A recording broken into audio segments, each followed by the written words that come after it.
에베소서는 우리에게 예수님 안에서 하나 되는 것에 대해 계속해서 이야기를 하고 있습니다. 그래서 우리가 지난 시간 같은 경우는 아내와 남편, 그리고 오늘은 부모와 자녀에 대한 이야기입니다. 그리고 계속해서 이런 불의 내용들이 몇 번에 걸쳐 이어질 겁니다.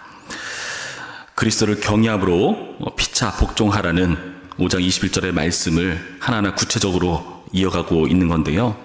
특별히 오늘 말씀 같은 경우는 우리가 요즘 시대에 보다 더욱 더 집중해야 될, 주목해야 될 말씀이 아닌가 하는 생각을 가져봅니다.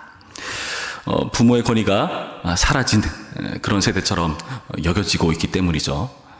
여러분, 과거는 어땠습니까? 과거는 농경사회였습니다. 그래서요, 그 농사일을 잘 이어받고 배우려면은 부모의 권위가 절대적이었죠. 부모로부터 그 지혜를 물려받아야 했습니다. 물론 오늘날도 여전히 그 대가족 제도로 이를 유지하는 걸 이어가고 있는 그런 경우에는 부모의 권위가 꽤 살아있는 경우들을 보죠. 그런데 요즘은 어떻습니까? 요즘은 오히려 부모가 자녀에게 눌리는 것이 아닌가 하는 생각을 가져봅니다. 세상이 너무나 빨리 바뀌거든요.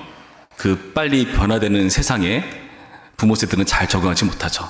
그러나 자녀들은 그걸 적응합니다. 그래서 오히려 부모가 자녀한테 배워야 되는 그런 이상한 현상들이 우리 가운데 종종 나타나곤 합니다. 그런 의미에서 오늘 본문은 굉장히 뜻깊습니다. 이 시기에 귀 기울여야 할 내용이 있지 않을까 하는 말씀이라는 거죠. 먼저 자녀에게 권면하는 내용입니다. 1절 말씀 보시면, 자녀들아 주 안에서 너희 부모에게 순종하라. 이것이 옳으니라. 자녀에게 요구하는 건 뭐죠? 부모에게 순종하는 것입니다. 순종해야 되는 이유가 뭐라고 밝혀줍니까? 이것이 옳으니라. 옳다는 게 무슨 의미일까요? 옳다는 것. 원문상에는 의라고 설명하는데요. 의로운 것, 옳다는 것은 무엇을 의미하겠습니까? 세상이 잘 운영되기 위한 어떤 도덕법이나 자연법 차원의 개념을 말하는 걸까? 그런 의미도 있겠지만 그것보다 더 근본적인 의미의 올바름입니다. 그 이후에 나타난 2절 말씀부터 보시면 이런 표현이 나오거든요. 내 아버지와 어머니를 공경하라. 이것은 약속이 있는 첫 계명이니 이로써 네가 잘되고 땅에서 장수하리라. 우리가 잘 아는 10계명, 출애굽기 20장, 신명기 5장에서 확인하는 10계명에 흔히 우리가 5계명이라고 말하는 5번째 계명이지 않습니까? 10계명의 근거에서 부모에게 순종하는 것이 옳다고 말하고 있다는 거죠. 여러분, 10계명이 무엇입니까? 이스라엘 백성들이 애굽에서 종살이하던 것에서 벗어나서 광야 시절을 거쳐 주님께 주시는 새로운 땅으로 들어갈 준비를 하는 그 과정 중에 주신 하나님의 계명입니다. 이제는 하나님의 언약 안에 있는 백성으로서 살아야 되죠. 애굽의 종이 아니에요. 그러니까 과거에 살아왔던 그 방식이 아니라 새로운 방식으로 살아가야 됩니다. 그것은 하나님께 주신 법칙을 쫓는 삶입니다. 하나님은 그들에게 새로운 법칙을 주셨습니다. 너는 이제 애굽의 종이 아니라 나의 백성이다. 내가 애굽에서 인도해낸 내 백성이다. 그러니까 너네는 이렇게 살아야 돼 하면서 주시는 계명들, 거기에 있는 부모에게 순종하라는 내용이라는 거죠. 그렇다면은 하나님의 뜻과 통치를 따르는 그런 의도에서 이것은 올바른 것이고 의로운 것이라고 말씀하고 있다는 겁니다. 여러분, 그렇다면 부모에게 순종하는 것은, 자녀가 부모에게 순종하는 것은 하나님 나라 차원의 일이라는 거죠. 하나님 나라가 이루어지기 위해서 요구되는 것입니다. 여러분, 의라는 게 뭡니까? 의라는 것이 우리가 좀 어렵게 생각할 수 있는데, 의라는 것은 쉽게 말해서 이겁니다. 하나님께서 하나님 나라를 운영하기 위한 질서와 법칙이 바로 의입니다. 하나님의 그것을 한 글자로 의라고 표현하는 겁니다. 그러니까 천국이 천국 떠오려면 그것이 의로운 겁니다. 가장 의로웠던 때는 언제죠? 에덴 동산 때죠. 주님께서 천지를 창조하셨을 때 죄가 들어오고 그것이 깨져버렸습니다. 하나님의 통치 원리가 더 이상 작동하지 않는 세대가 되어버렸습니다. 예수님께서 오셔서 우리 위해서 죽으시고 이제는 우리가 예수님 안에서 살아감으로써 이제는 새로운 방식으로 살아가지 않습니까? 예수님을 우리의 의라고 부르는 이유가 뭐죠?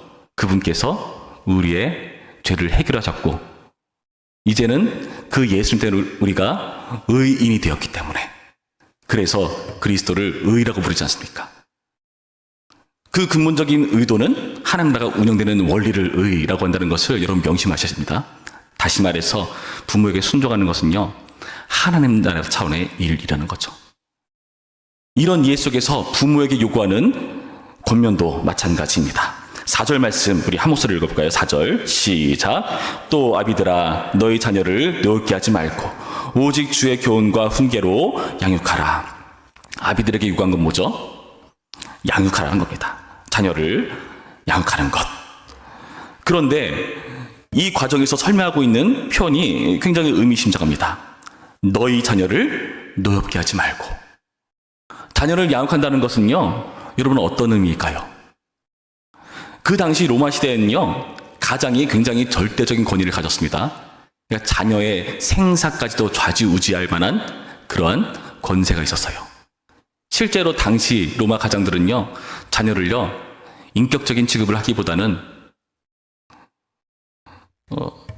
굉장히 비인격적으로 소유물로 취급하는 경우들이 있었습니다. 예전에는 그래서 자식 하나 더 있으면은 그게 어떤 의미죠? 노동력이 되었죠. 여기서 양육하라는 의미가 어떤 의미냐면은 자녀를 먹이라는 겁니다. 먹이고 그에게 필요한 양분을 제공하라는 의미의 양육하라입니다. 근데 그 당시 시대는 어땠다고요?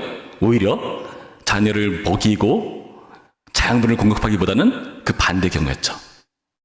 자녀로부터 내가 이득을 취하고 빨대 꽂고 쪽쪽 빨아먹듯이 자녀를 그렇게 악용했었던 그런 시대였다는 것입니다. 세상의 방식이죠. 그러나 그 방식이면 안 된다. 무슨 방식이 요구되겠습니까? 당연히 우리가 아까 자녀에게 요구되었던 것처럼 하나님 나라의 방식이 요구된다는 것입니다.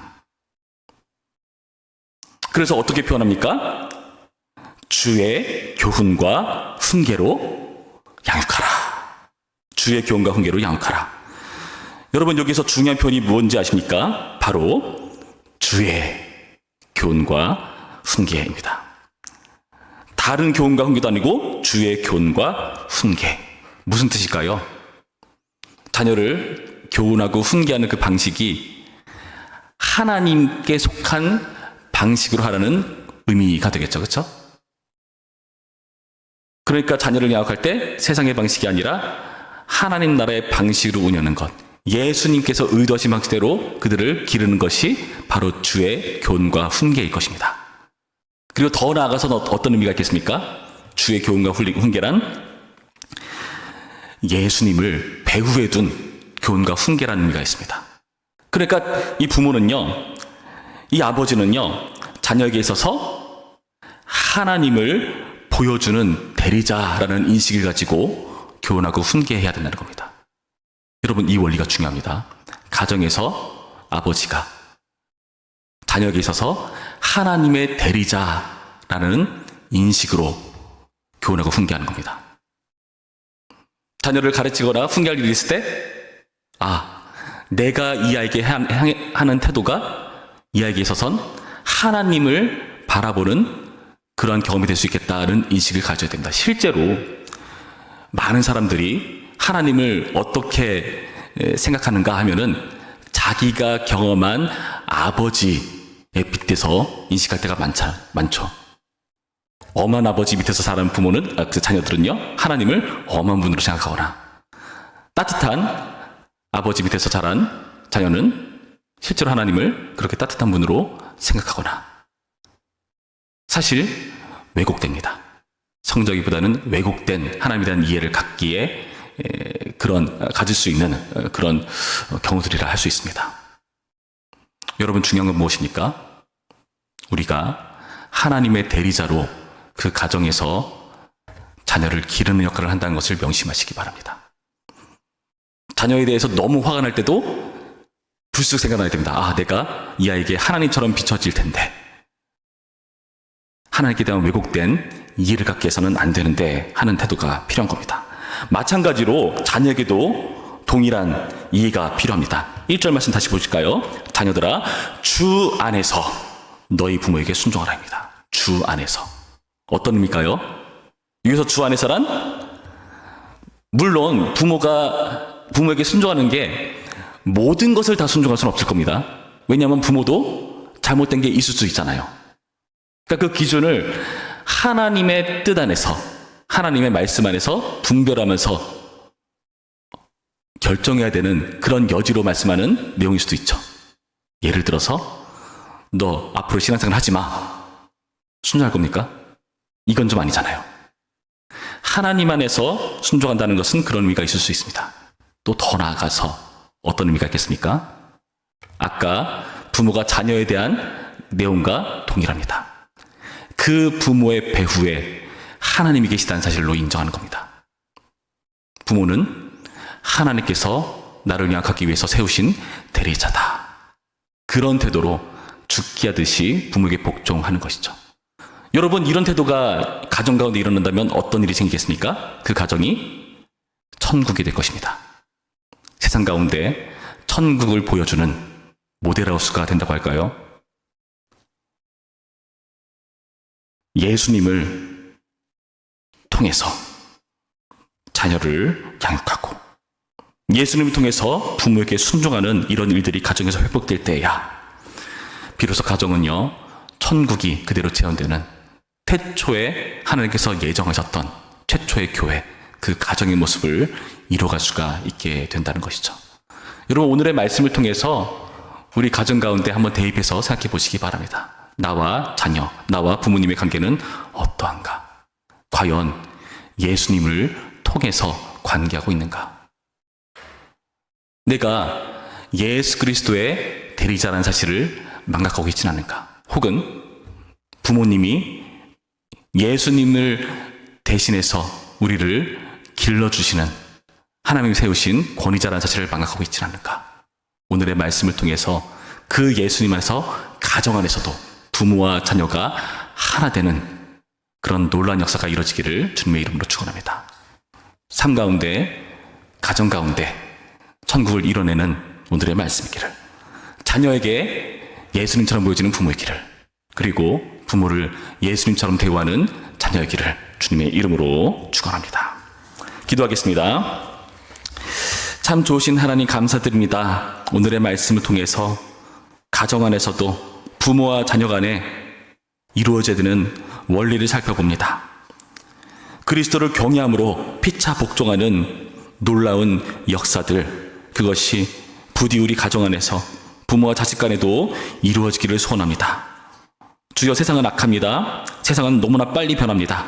부모의 권위 사라져가고 있고 부모도 올바른 권위를 내세우지 못합니다. 자녀도 그 권위를 인정하지 않습니다. 부디 우리 가정 가운데 찾아오셔서 예수님 왕으로 좌정하시고 통치하셔서 온전한 권위가, 온전한 부모 자녀의 관계가 회복될 수 있도록 인도하여 주시옵시고, 자녀는 부모님께 주안에서 순종할 수 있도록, 부모는 주의 교훈과 훈계로 양육할 수 있도록 인도하여 주시옵소서. 우리 배후에 계신 예수 그리스도가 드러남으로써 세상 가운데 천국의 모델하우스, 전시가 되는 가정이 될 수 있도록, 오늘 하루도 예수님 의지하는 우리 모두가 될 수 있도록 주님 인도하여 주시옵소서. 감사드리며 예수님의 이름으로 기도했습니다. 아멘.